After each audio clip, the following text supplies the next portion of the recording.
हम महिमामय सर्वसमर्थ श्री नाम को त्याग करके प्रपंच में अपना समय नष्ट क्यों कर रहे हैं? ये प्रश्न है। तो इस पद का संदर्भ यही है कि हमें भोग प्रिय हैं, संसार प्रिय है, संसार का व्यवहार प्रिय है, प्रपंच प्रिय है। यदि श्री राम जी और श्री जानकी जी अर्थात युगल सरकार, श्री सीताराम जी, श्री श्यामा श्याम जी, श्री लक्ष्मी नारायण जी, जो भी आपके इष्ट उपास्य स्वरूप हैं, वो स्वरूप यदि आपको प्रिय होते तो उनकी स्वाभाविक स्मृति आपको बनी रहती। प्रिय का स्मरण सहज होता है, उसमें प्रयास नहीं करना पड़ता है। माँ का अपनी संतान से प्रेम होता है तो कभी देखा किसी मैया को माला लेकर बेटा बेटा बेटा बेटा जपती हो? नहीं जपती है। पर पुत्र के प्रति अगाध वात्सल्य होने के कारण, प्रेम होने के कारण पुत्र की स्मृति माँ को बनी रहती। भोजन करने बैठेगी तो, सोएगी तो, किसी भी अवसर पर उसे पुत्र की स्मृति हो आती है, क्योंकि पुत्र के प्रति प्रियता का भाव है।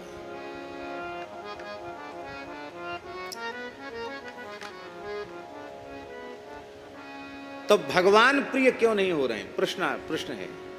संसार क्यों प्रिय है? संसार के संबंध क्यों प्रिय हैं? लौकिक पारलौकिक भोग क्यों प्रिय हैं? भगवान प्रिय क्यों नहीं है? क्योंकि भगवान जिनके प्रिय नहीं हैं, उनसे हमने अपना संबंध जोड़ रखा है। उनसे जब तक संबंध विच्छेद नहीं होगा तब तक आपको भगवान प्रिय नहीं होंगे। इसलिए भगवान से जिनका नाता नहीं है, संबंध नहीं है, वो चाहे जितना प्रिय हो, परिजन हो, सुहृद बनता हो, बंधु बांधव हो, तजिए ताही कोट बेरी सब, करोड़ों शत्रुओं के समान उसका त्याग कर दो। यद्यपि वो परम स्नेहियों की कोटि में आता तो भी त्याग दो।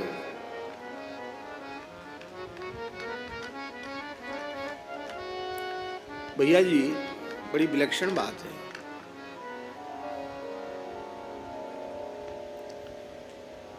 एक तरफ से संबंध जब तक सर्वथा विच्छेद नहीं होगा तब तक दूसरी तरफ संबंध पूरी तरह से जुड़ेगा ही नहीं। यह संभव नहीं है कि कुछ इधर भी बना रहे कुछ इधर भी ना, ठीक नहीं।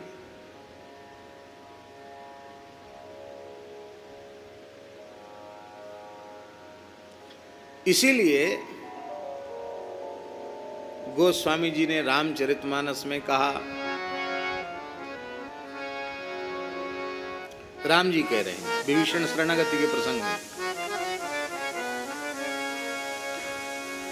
जननी जनक,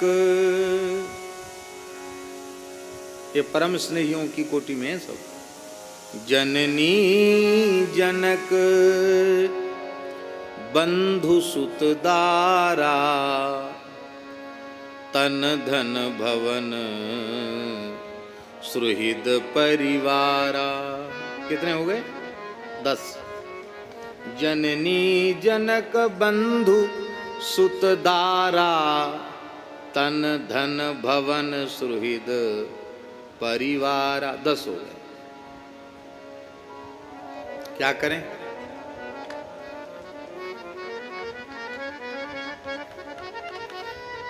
ये 10 से जो संबंध तुमने जोड़ रखा है ना, ये पक्के संबंध नहीं है। कैसे संबंध हैं? ये कच्चे धागे के जैसे संबंध हैं।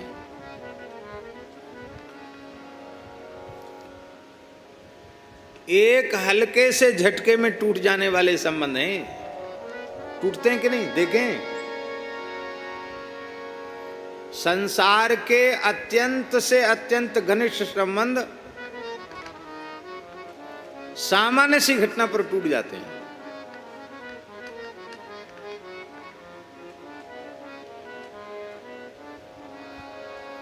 बात बात में लोग कहते भैया हमारे जाने तो तू मर गए हो। लो, मर गए। जिंदे आदमी से कह रहे हो हमारी जान तो तू मर गए हो।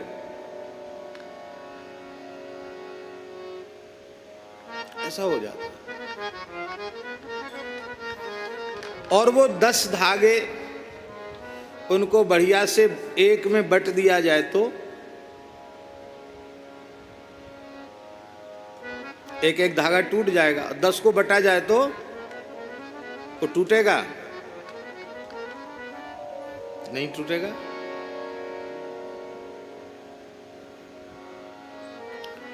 रहीम जी महाराज तो इन संसार के धागों को बहुत संभाल कर रखने की बात बोलते हैं। वे कहते हैं रही मन धागा प्रेम का, मत तोरो चटकाए। क्यों? टूटे से फिर ना जुरे, जुरे गांठ पर जाए। गांठ तो पड़ी जाएगी, पर गांठ पड़ने के पहले ही उन 10 रस्सियों को एक में बट के मोटा रस्सा बना दिया जाए और श्री ठाकुर जी की चरण चौकी से बांध दिया जाए, तो महाराज वो चरण चौकी इतनी मजबूत है कि सारा ब्रह्मांड हिल जाए पर चौकी हिलने वाली नहीं है, और फिर तुम्हारा संबंध कभी टूटने वाला नहीं है। और इतने संबंधों को जब ठाकुर जी से जोड़ दोगे तो इतने संबंधों का तुम निर्वाह नहीं कर पाओगे 1000 जन्म लेकर भी, पर ठाकुर की कृपा से आपकी आंख मूंदी रहेगी और आपके सारे संबंधों का निर्वाह हो जाएगा। नरसिंह जी का कोई संबंध रुका? बोलो। बड़े से बड़ा चक्रवर्ती सम्राट ऐसा कर सकता जैसा नरसिंह जी ने किया? इस संबंध का निर्वाह किसने किया? इसलिए जननी जनक बंधु सुत दारा, तन धन भवन सुहृद परिवारा, सबके ममता ताग बटोरी, मम पद मनहि बांध बर डोरी, मम पद मनहि बांध बर डोरी।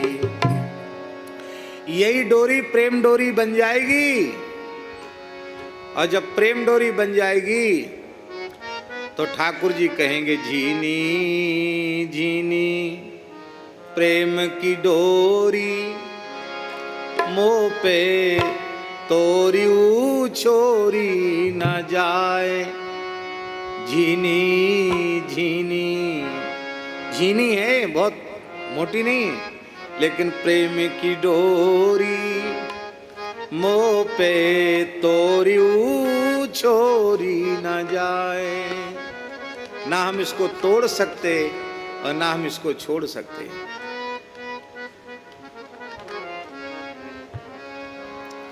आप लोग कहेंगे तो क्या इन सबको त्याग दें?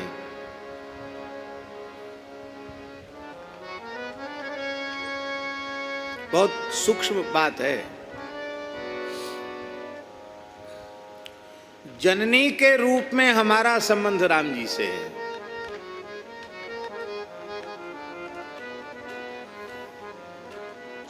क्योंकि माता रामो मत पिता रामचंद्र, जननी के रूप में हमारा राम जी से रिश्ता है। क्यों?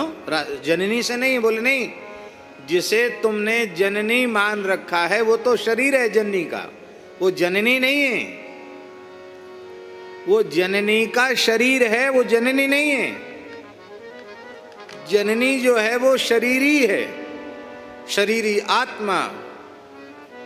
और वो आत्मा कौन है? हमारी ब्रजांगनाएं कह रही हैं, ब्रज गोपियां कह रही हैं महारास में, प्रेष्ठो भवांस तनुभृताम किलबंधुरात्मा। हे श्याम सुंदर, आप तो प्राणी मात्र के प्रिय हो, पति हो, क्योंकि आप सबके आत्मा हो।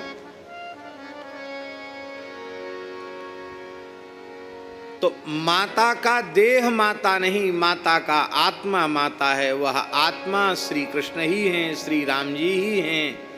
इसलिए हमारी जो माता है ना, वो संबंध भी हमारा ठाकुर जी से है, पिता वाला संबंध भी ठाकुर जी से है, बंधु वाला संबंध, आत्म संबंध को ले रहे हैं ना, इसलिए सारे संबंध भगवान से हो जाएंगे। जननी जनक बंधु सुत, पुत्र वाला संबंध केवल शरीर का होता तो कितने बेचारे लोग ऐसे हैं जिनके असमय में पुत्रों की मृत्यु हो जाती है, तो वे संस्कार तो करते हैं कि नहीं करते हैं? तो पुत्र को क्यों जला रहे भाई? पुत्र नहीं है भाई, पुत्र तो जो आत्मा था वो था, चेतन। वो आत्मा कौन है? भगवान है। तो पुत्र वाला रिश्ता भी भगवान से, पुत्री वाला भी रिश्ता भगवान से, पत्नी वाला रिश्ता भी। ये दारा क्यों है? बोले ठाकुर हमको सुख देने के लिए ये इस रूप में आए,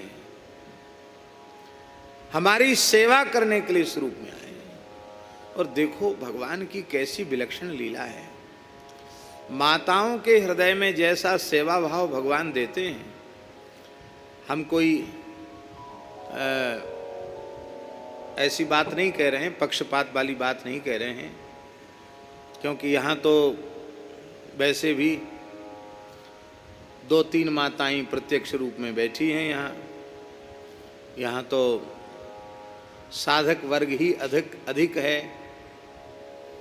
तो यहाँ ऐसा भी नहीं कि मुंह देख के कही जा रही हो बात।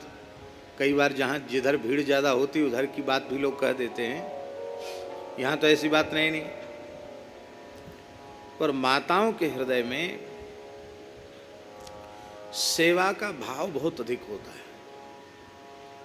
हमने किसी से पूछा नहीं है, लेकिन हमारे मन में ऐसा आता है कि शायद अंग्रेजी चिकित्सा पद्धति में जो रोगी की सेवा में नर्स रखी जाती हैं, शायद उसमें भी यही भाव होगा कि उनका हृदय कोमल होता है, दया उनमें अधिक होती है, प्रेम अधिक होता है, करुणा अधिक होती है, इसलिए वो रोगी के प्रति सहानुभूति रखें।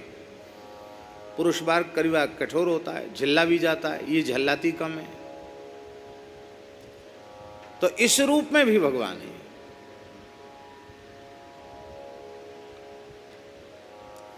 अब तन धन भवन, ये 3 चीजें जड़ हैं। तन भी जड़ प्रकृति है, भवन भी जड़ प्रकृति है, धन भी जड़ प्रकृति ही है। क्या है ये? प्रकृति भी भगवान की है। भगवान का शरीर है जीव, भगवान का शरीर है प्रकृति, और भगवान शरीर ही है वेदांत दर्शन के अनुसार, वैष्णव दर्शन के अनुसार।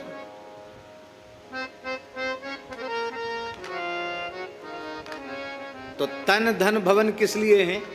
बोले ये भगवान के हैं, ये हमारे नहीं है। किसके हैं? ये भगवान का है, ये भगवान का है। और जो कुछ वस्तु सामग्री सब भगवान की है। किस लिए है? भगवान की है, भगवान की सेवा के लिए। किस लिए है? भगवान की सेवा के लिए है। तो इसका भी संबंध भगवान से जुड़ गया कि नहीं जुड़ गया? फिर जब भगवान कण कण में व्याप्त हैं, सर्वत्र हैं, तो क्या शरीर में नहीं है? अरे जीवित नहीं, मुर्दे से भगवान प्रकट हो गए। बेन मर गया था, ऋषियों ने हुंकार किया और उसके मृतदेह का मंत्रात्मक मंथन किया गया, तो भगवान का पृथु अवतार हो गया वहां से। मानो भगवान ने ये दिखाया कि चेतन में नहीं, अचेतन में भी मेरी सत्ता है।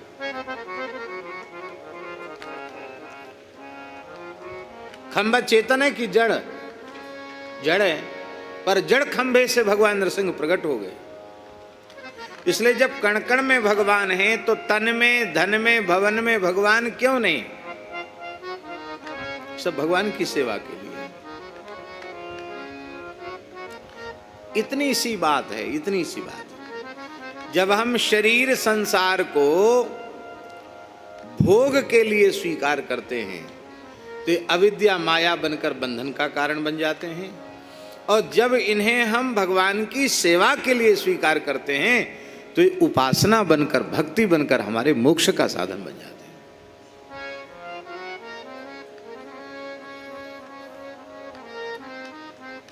इसलिए श्री वल्लभाचार्य महाप्रभु जी ने अपने सिद्धांत में एक जगह लिखा है, कृष्णार्थम तत्प्रियुंजीतो कृष्णो नर्थस्य मोचकः। वे कह रहे हैं गृहम सर्वात्मना त्याज्या, घर संसार को सर्वथा त्याग दो। अरे बोले हम कैसे त्याग दें? सचेत त्यक्तुम न शक्यते, बोले तो त्यागा नहीं जा सकता। तो वल्लभाचार्य जी महाराज कहते कृष्णार्थम तत्प्रियुंजीतो, वो कृष्ण के लिए कर दो उसको। क्यों? बोले श्री कृष्ण अनर्थस्य मोचकः, श्री कृष्ण सारे अनर्थों से छुड़ाने वाले हैं। कितनी बढ़िया बात।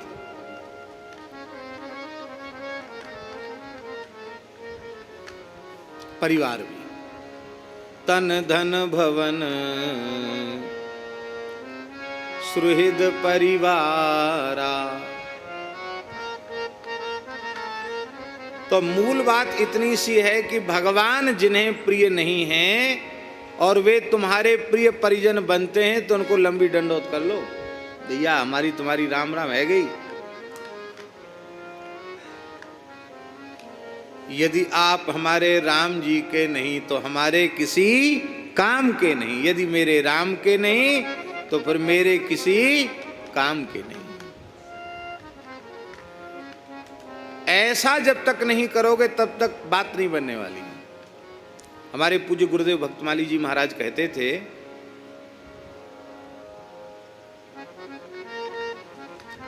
बड़ी प्यारी बात।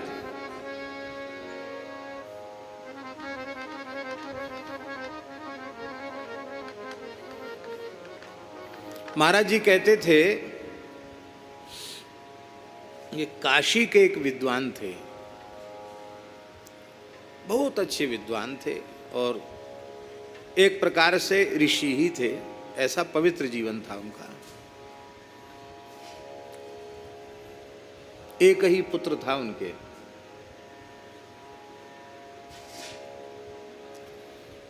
और वो पुत्र भी बहुत संस्कार संपन्न था, तीक्ष्ण बुद्धि वाला था। लेकिन जैसे ही थोड़ा सा सयाना हुआ तो थोड़ा सयाने में चंचलता आ जाती है। और एक दिन उसने प्रमादवश, चंचलतावश संध्या नहीं की। बेदराम इधर बैठ के सो, सामने बैठ के, वहां पीछे इतनी अच्छी जगह में बैठता है जाके, लेकिन हमारी नजर सब जगह घूमती है। और तुम बैठ कर सोओगे तो तुमको खड़ा करके कथा सुननी पड़ेगी पूरी, समझ लेना।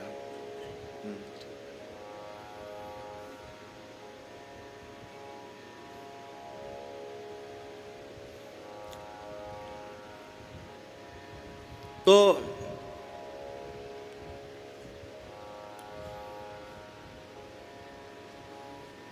सयाना हुआ लड़का, सयाना 15-16 साल का, और कुछ चंचलतावश प्रमादवश एक दिन उसने संध्योपासन ही नहीं की। प्रातः संध्या भी नहीं, मध्याह्न भी नहीं, शाम की भी नहीं। प्रेम से भोजन किया, संध्या कुछ नहीं, न जप न संध्या। तो उनके पिता इतने दुखी हो गए कि कुछ कहा तो उन्होंने नहीं, लेकिन कहने से बहुत हमको भी विक्षेप होगा, एक ही लड़का है। मौन हो गए। पुत्र से बोलने की तो क्या चले, उसकी ओर देखना बंद कर दिया। तो स्वाभाविक है ना, आपका कोई बहुत प्रिय हो, उसकी तरफ आप देखें भी नहीं तो उसको तो लगेगा तो सही, कह रही भैया क्या हो गया, हमको इतना नाराज, नजर तक हमारी तरफ नहीं डालते, क्या बात है। तो पता चल जाता है कि नाराज है कि नहीं। तो पहले तो पुत्र ने उतना ध्यान नहीं दिया, लेकिन जब देखा कि बिल्कुल भी न प्रणाम स्वीकार करते हैं, न मेरी ओर देखते हैं, न बोलते हैं, अच्छा बुरा कुछ नहीं बोलते हैं, तो लड़का भी दुखी हो रहने लगा। उसने पूछा भी, गलती मेरी क्या है बताइए, आप क्यों नाराज हैं, आप मेरी तरफ देखते क्यों नहीं, बोलते क्यों नहीं, मेरे प्रणाम को भी आप स्वीकार नहीं करते, क्या बात है? कुछ नहीं, देखा भी नहीं, सुना भी नहीं, एकदम उदासीन। लड़का ज्यादा दुखी हो गया। तो उसने अपनी मां से कहा कि देखो, काशी से दूर दूर से पिताजी के पास पढ़ने लोग आते हैं, ना तो अब वे हमसे कभी पढ़ने को बोलते हैं। अरे बोलने की बात क्या चले, मैंने ऐसा क्या बिगाड़ दिया, मेरी तरफ देखते तक नहीं है, और यदि ऐसा है तो मैं जीवित ही क्यों रहूंगा। पिताजी ऐसा करेंगे तो मैं तो अब अन्न जल त्याग कर अनशन लेकर मर जाऊंगा। तो उस बच्चे ने भोजन पानी बंद कर दिया, नहीं खाया। मां के मनाने पर भी नहीं माना। 24 घंटे बिना अन्न जल के हो गया। तो माताओं को थोड़ा अधिकार होता है लड़ने झगड़ने का, प्रेम कलह करने का। तो 24 घंटे बाद मैया लड़ पड़ी पंडितानी। उसने कहा, पंडित जी महाराज क्या हो गया आपकी बुद्धि को, इतने बड़े विद्वान होकर क्या बुद्धि को हो गया आपके? अरे 10-5 होते तो कोई बात नहीं, जैसो है अच्छो बुरो एक ही है। और लोग अपनी संतान से कितना प्रेम करते हैं। ये सुअर कुत्ते गधे घोड़े भी अपनी संतान से प्रेम करते हैं। आप शास्त्रों के प्रकांड पंडित होकर अपने एकमात्र पुत्र से इतना आप नाराज हो गए कि आप उसकी तरफ देखते नहीं, उसकी बात सुनते नहीं।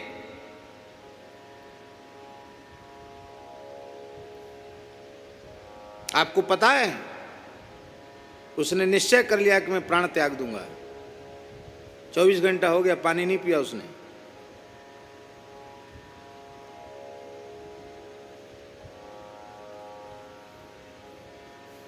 पत्नी जब ज्यादा गर्म हुई तो पंडित जी ने अब बोलना शुरू किया। बोले, देखो देवी, तुम मरो चाहे ये मरे, मैं तो उसी से संबंध रख सकता हूं जिसका संबंध धर्म से है। जिसका संबंध धर्म से नहीं, चाहे वह पत्नी हो या पुत्र हो, वह तो शत्रुवत त्याग के योग्य ही है। क्यों? क्योंकि धर्म विमुख पुत्र से संबंध रखने पर हमें नरक जाना पड़ेगा। तो धर्म विमुख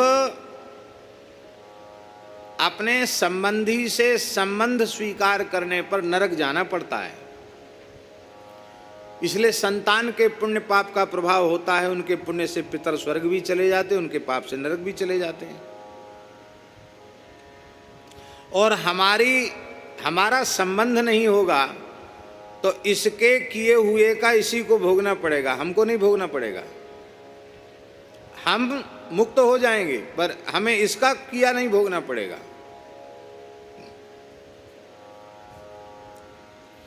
पत्नी ने कहा कि ऐसा कौन सा उसने क्या कर दिया? अच्छा, एक दिन नहीं किया तो बाकी तो रोज करता ही था। क्या कर दो, उसकी माता के भी ध्यान में नहीं था। क्या बात हो गई? तब उन्होंने कहा कि ऐसी ऐसी बात है। आज के लगभग 1 महीने पूर्व इसने न प्रातः संध्या की, न मध्याह्न संध्या की, न सायं संध्या की, और प्रेम से भोजन किया, खेलता रहा और मस्त रहा। बस उसी दिन से मेरे मन से ये हट गया कि जब ये धर्म का नहीं तो मेरे किसी प्रयोजन का नहीं। क्योंकि संतान को धर्म पुत्र कहते हैं। क्या कहते हैं? धर्मज। क्या कहते हैं उसको? धर्मज कहते हैं। वो धर्म ही नहीं कर रहा तो काहे का धर्मज?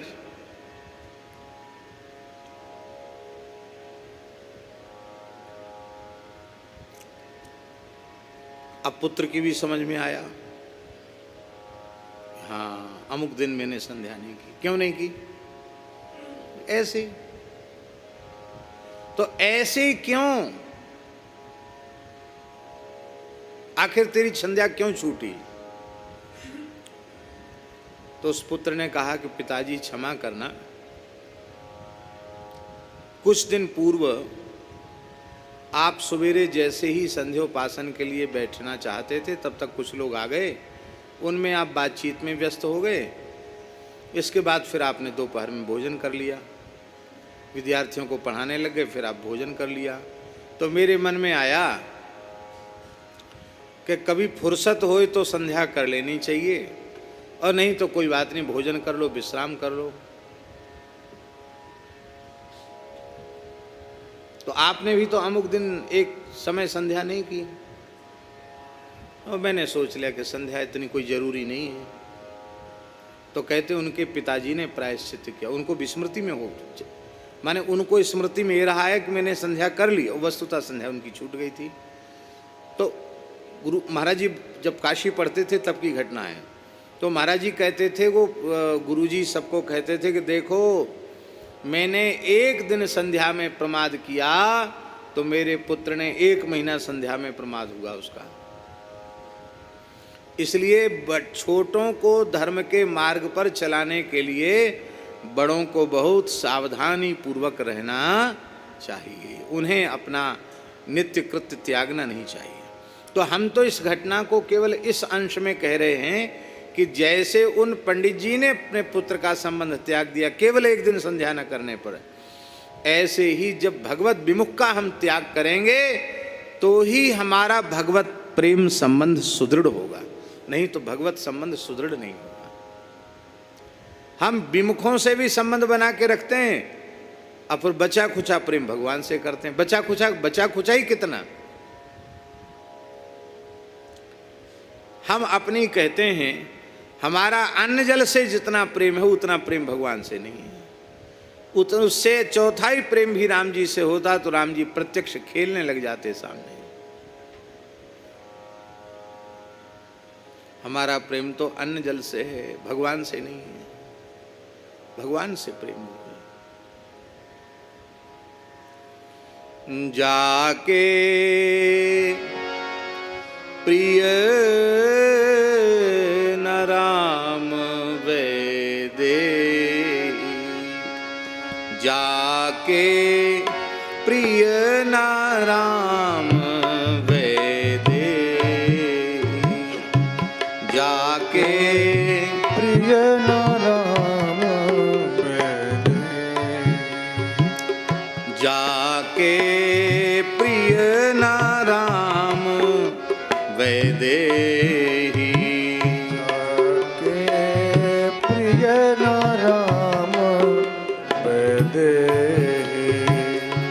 तजिए ताही कोटि बैरी सम, यद्यपि परम स्नेही, तजिए ताहि कोटि बैरीशम, यद्यपि परम स्नेही, जाके प्रिय न राम वेदे, जाके प्रिय न राम वेदे, सो छाड़िए कोटि बैरी सम, सो छाड़िए कोटि बैरीशम, यद्यपि परम स्नेही,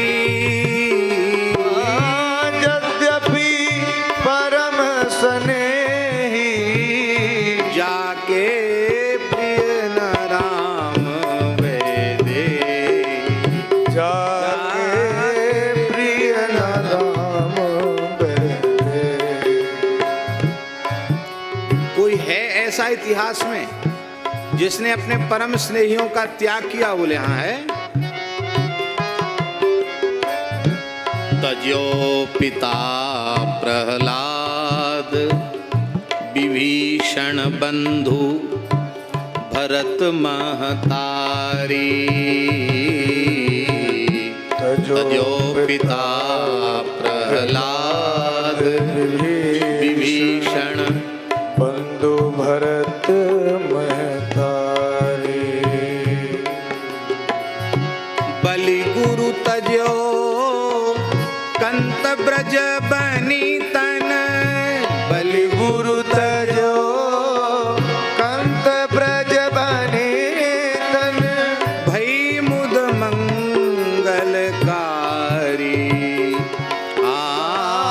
भय मुद मंगलकारी। भय मुद मंगलकारी। भय मुद मंगलकारी। जाके प्रिय न राम वेदे। जाके प्रिय न राम वेदे। नाते नेह राम के मनियत। नाते नेह राम के मनियत। सुहृद सुसेव्य जहाँ लो। हृदय सुसेव्य जहाँ लो। अंजन कहा आँख जही फूटे। अंजन कहा आँख जही फूटे। बहुतक कहे कहाँ लो। बहुतक कहूँ कहाँ लो। जाके प्रिय न राम वेदे। जाके प्रिय न राम वेदे। तुलसी सो सब भांति परम प्रिय।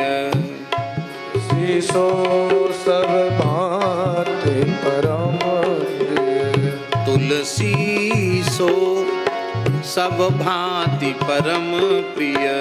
तुलसी सो सब भांति परम प्रिय। तुलसी सो सब भांति परम हित। तुलसी सो सब भांति परम हित। पूज्य प्राण ते प्यारो। पूज्य प्राण ते प्यारो। आहा, ये है अंत में संत प्रेम, संत से प्रेम। तुलसी सो सब भांति परम हित।